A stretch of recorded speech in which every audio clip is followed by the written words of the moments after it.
Hey, what is up guys? I'm KBHD here, and this is a virtual reality headset. It's a pretty simple one, obviously, but that's what it is. And the idea of virtual reality is just that. It's to replace your reality with some new virtual computer-generated environment. And it could be some game or some environment you walk around or some video that's playing all around you when you look around. But the idea is to trick your brain into thinking that that's your new reality. So VR started with the Air Force actually as part of their flight training program, and it's flight sim. Now obviously that's much easier and cheaper to have new pilots practicing stuff like fighting maneuvers and shooting things and ejecting and crashing, all without shooting and ejecting and crashing actual million-dollar planes. So that's where VR makes perfect sense. Now in 2015, companies are making these personal VR experiences that you can just buy and use for your own entertainment. All you have to do is just put it on your face. So they do this by taking over your sight. So just like we use headphones to completely take over our sense of sound, this headset totally takes over your vision. Inside this one, Google Cardboard is a pair of lenses and a place to hold your smartphone, which becomes your screen and your VR engine. Now there are actually two kinds of VR headsets. Type 1 is the accessory that you plug your smartphone into that becomes the screen. So something like Google Cardboard or Samsung's Gear VR. And then Type 2 is the standalone unit that does everything. It has a gyroscope and the screen and everything built in. So that would be something like Oculus Rift or HTC's Vive. Both types, of course, have these lenses that help your eyes focus on the stereoscopic image that's right up against your face, which isn't great for your eyes, by the way, but whatever. And they all have this gyroscope and accelerometer that help track your head movement, and that's what helps put you in your own little world. So I got to take a closer look at one of the second type at Mobile World Congress this year, the new HTC Vive. And this is something people were getting really pumped about. It's a prototype for now, and the final version might not look exactly like this, but it's an entirely self-contained VR headset that you can just pick up and put on your face and be immersed.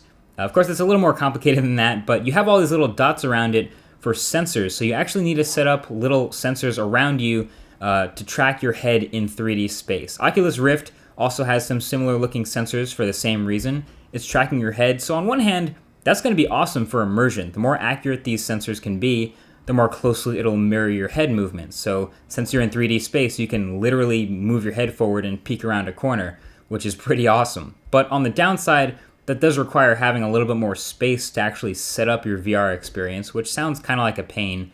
And also, the thing people forget is you also need a set of cables to connect this VR headset to your computer. So plenty of people did demos without plugging it in, but you're not exactly untethered when you're really using it. Now that first type of VR headset that uses your phone as the VR engine and the screen is actually a little bit more simple. Your phone already has a gyroscope and an accelerometer built in, so all of your movements around that 3D world will come from that. But these don't have the advantage of sculpting the optimal VR experience. I mean, it's kind of like an accessory, and it's a little bit weird to like clip your smartphone into some crazy, basically oversized case and then strap it onto your head. But the experience can often be almost as good as one of the dedicated headsets, at least to a VR noob like me. But look, making a VR headset right now, at least a good one, is really hard. There are so many things you have to consider. The pixels per inch of the display, since it's right up against your face and it's magnified. And then there's the field of view, since you want it to be as immersive as possible.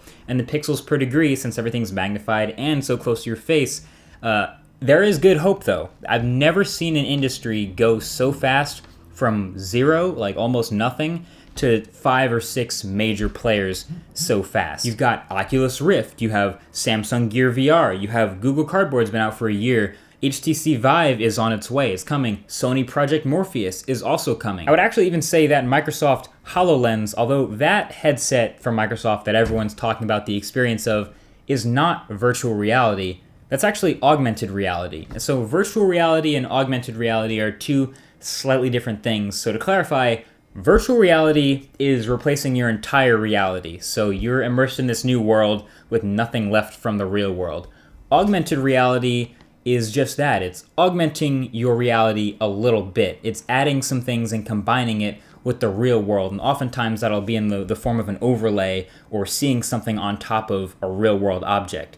Google Glass also does the same thing, so you can have useful information sort of in the corner of your vision. Not totally virtual reality, but some neat augmented reality tricks. But what really separates VR and what makes it so impressive is the immersion factor, the fact that you're totally in this world. So just like with headphones on when you can't really hear anything else other than the music you're listening to, with a VR headset, you're essentially blindfolded and put into this entire new world with whatever the artist makes.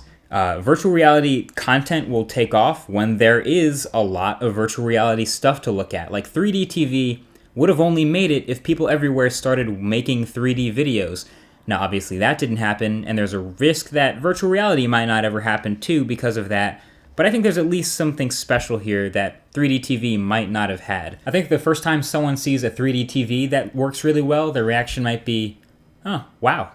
But the first time someone sees like Oculus Rift or gets a really good virtual reality demo, they're like, wow, this is impressive. And that's what makes it so cool. So yeah, the next time you're considering whether or not virtual reality will become a thing or not, think about what would you do with it.